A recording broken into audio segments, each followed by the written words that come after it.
Namaste and hello. I'm Padma Kuppa, State Representative for Troy and Clawson, Michigan's 41st House District. I'm honored to be here with you for the launch of the Vishnu Mohan Foundation Conference on Balakrishna, dedicated to the bhakti aspects of Hinduism. I was grateful to be invited by the Trust founder, Swami Shrihariprasad, to be the guest of honor at this inaugural session, and joyful that you will focus on Sanatana Dharma and Krishna Bhakti, where eminent speakers in India and other countries will speak on this important topic. Your partnerships with other organizations like Indian Council for Philosophical Research, your welcoming of many eminent speakers at your events, such as Arif Muhammad Khan, Governor of Kerala, and my friend, Professor Jeffrey Long from Elizabethtown College in Pennsylvania, indicate that your mission is parallel to mine: to promote pluralism and enhance mutual understanding of people of diverse cultures and backgrounds to better our world, our respective nations, and our local communities.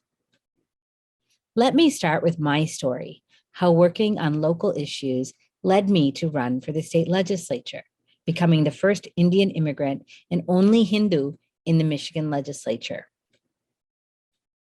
My strongest childhood memories begin from my years in public school in the US. My parents and I were in America for 11 years. My father came first. My mother and I joined him less than a year later. Both my parents pursued higher studies and postdoctoral work through the 1970s. From the time we arrived, my parents worked to ensure that I got an understanding of Sanatana Dharma and set an example from the various paths of yoga that define it. Hinduism, I learned at home. It was not simply downward dog and the asanas. I learned about Patanjali and the Bhagavad Gita, and by buying Amar Chitra Kathas at the Queen's Temple in Flushing during my preteen years, I learned about Adi Shankara and Ubhay Bharati's moderating the debate between her husband, Mandana Mishra, and the Acharya. My father taught me Hindu philosophy and wisdom. My mother was the Bhakti Yogi, ensuring that I knew about the importance of puja. I remember performing Varalakshmi Vratam with her annually. I read voraciously, especially Rajagopalachari's Ramayana and Mahabharata. We returned to India after I completed 10th grade.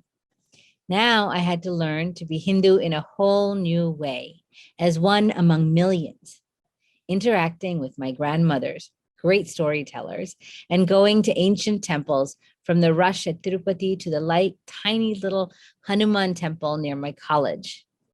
I studied mechanical engineering at REC Warangal, walking first to Kazipet's Catholic church with my roommate Shanta, and then to the Gudi or the Mandir on the way back to campus to say our prayers and ask for blessings from Bhagwan, right before exams especially. While I didn't feel at home in India, I did realize that my parents' commitment to connect with their families and to serve their country as educators helped them find peace and balance.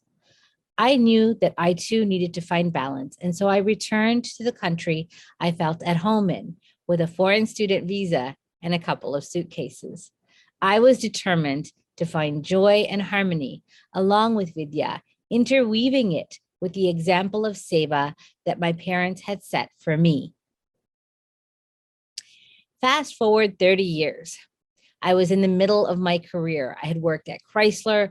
I had volunteered in the community. I had been so involved in so many aspects of Indian culture.